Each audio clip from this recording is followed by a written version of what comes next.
家好! I welcome you to Jade Palace Yamingo. My name is Yaya.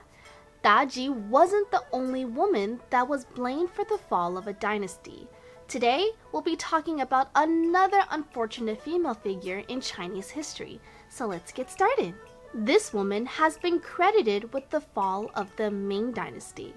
Over the centuries, she has been demonized and used as an example of when a man is bewitched by a woman. But who was she? Chen YuanYuan was born in the Jiangsu province around 1624 CE to a peasant family. Upon her father's death, she was sold to be trained as a courtesan. During her time as a courtesan, she gained the title of one of the 8 beauties of Qinhuai, Qinhuai Ba Yan. She was a leading figure in the Suzhou opera scene. This was due to her beauty as well as singing ability and accomplishments as a musician.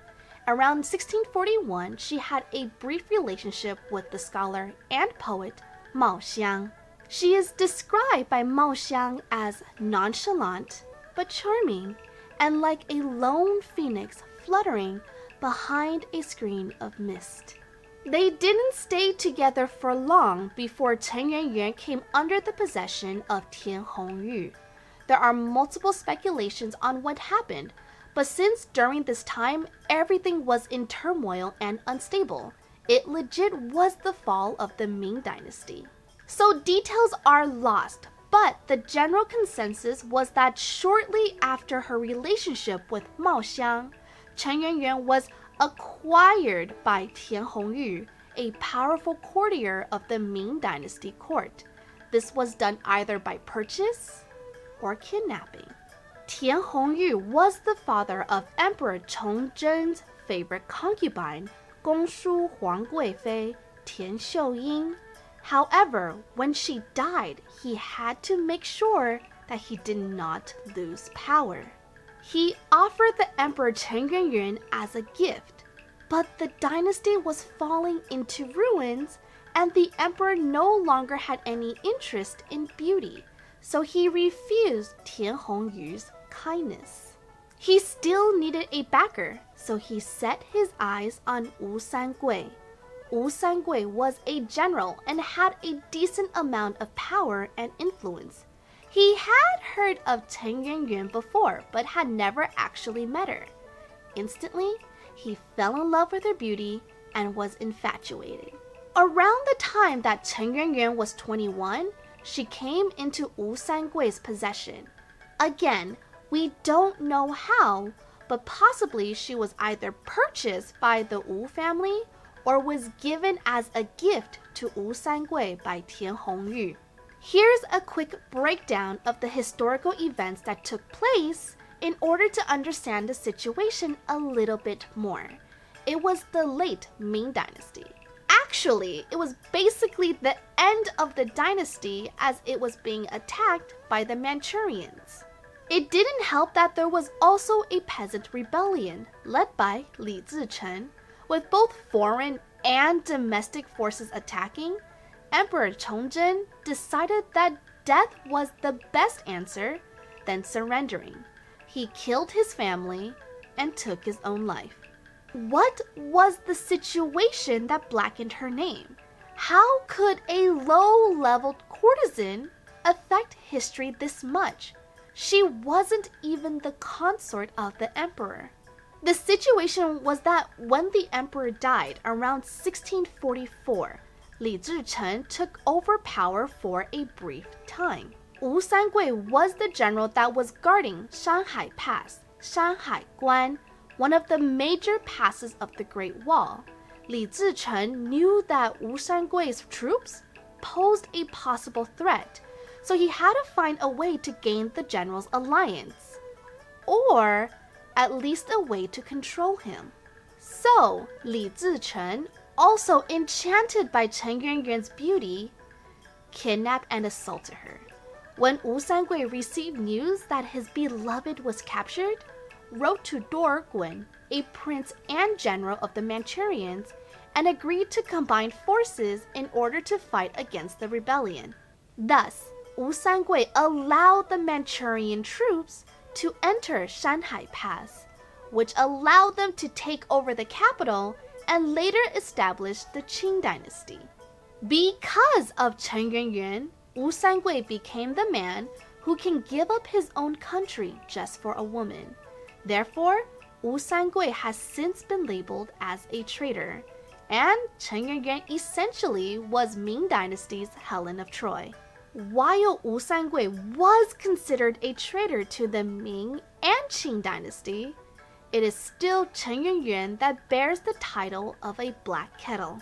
It was such a pivotal point in history that there have been so many adaptations of her story. Chen YuanYuan's life became warped into something more dramatic and romanticized. This is why she still bears the weight of the blame on her shoulders to this day. And it doesn't help that sometimes people can't differentiate between fiction from history. The events that a lot of people refer to isn't actually from history, but instead from a play that was based on her and Wu Sangui's situation. The best known adaptation of the legend of Chen YuanYuan is Yuan Yuan Qu, the Song of Chen YuanYuan by Wu Weiye. And while Wu Weiye did not write Song of Chen YuanYuan as a warning against moral decadence and sensual indulgence, it was very much interpreted as such over the years. So what actually happened? Was Chen YuanYuan actually the reason that Wu Sangui sold out his dynasty? It's kind of yes and no. Chen YuanYuan wasn't the only hostage that was close to Wu Sangui.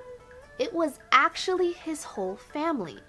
Li Zichen sent a message to Wu Sangui that not only was his family captured, but that his father was also being tortured.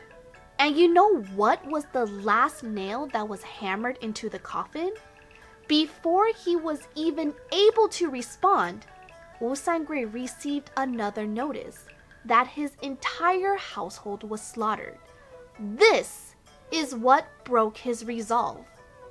Furious at being blackmailed and no longer having an emperor to protect, this is what led him to write to Dorogwen in order to work together.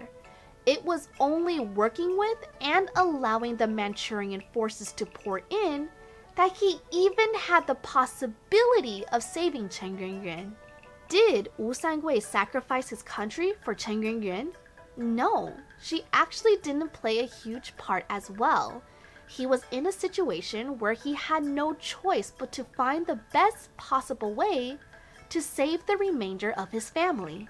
In trying to ensure Wu Sangui's loyalty, Li Zichen backed him into a corner where he had no other option but to work with the enemy. If anything, neither Wu Sangui nor Chen YuanYuan should be blamed with the fall of the Ming dynasty. All the blame lies with Li Zichen instead. So what happened to her? For the longest time, people thought that she took her own life or was killed. Some say that she died much early on, that she was executed along with Wu Sangui's household. Many other people believe that she took her own life, either by hanging, drowning, or starving herself. Another popular speculation was that she changed her name, became a nun, and died at the age of 80. The most plausible lore was that she survived and followed Wu Sangui to Yunnan, but her story doesn't end happily. Even with everything Wu Sangui did to rescue her, the relationship soured and she died unfavored. Her death was a mystery for centuries. No one during the Qing dynasty knew what became of her. It wasn't until recently where we may have found the possible answer. In a small village of Majiazhai, we find that not only did Chen YuanYuan accompany Wu Sangui to Yunnan, but that she also managed to survive when his rebellion against the Qing dynasty later on failed. She fled with her children to Guizhou, which preserved Wu Sangui's bloodline. Here she lived until her death. To this day, you will find that every family that lives there has the last name Wu This was confirmed when the tomb of Chen YuanYuan was authenticated in 2005, and in June of 2010, connections with Wu Shangui was also confirmed. If you look at the tomb marker, it's very inconspicuous at first glance, but it's meant to be cryptic. The marker reads, Tomb of the ancestral matriarch of the Wu branch of the Nie clan. But if you break down the characters, it can also be read as Tomb of the Ming Dynasty consort Chen YuanYuan from Suzhou. It was because of the ambiguous wording that this grave was untouched from desecration and political upheaval. Chen YuanYuan was considered to be so beautiful that folk historians have recorded her as the voice and color of the world. But what did her beauty bring her? Much like Daji, Chen YuanYuan was used as the scapegoat for the fall of the Ming Dynasty, because the only reason a man can betray his country is because of a beautiful woman. Such is the curse of beauty. I have a Teespring if you'd like to support the channel. I have a lot of super cute designs that I'm really proud of, so please check it out if you can. Link is in the description below.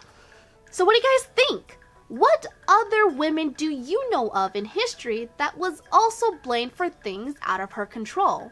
Leave a comment down below because I would like to know. Also, please leave a comment if you can. It really does help out small channels like mine. You can also let me know what topics you would like to see me cover in the future. If you enjoyed this video, please give it a like and subscribe to Jade Palace Yamingong. I would very much appreciate it. And until next time, 再见了，拜拜。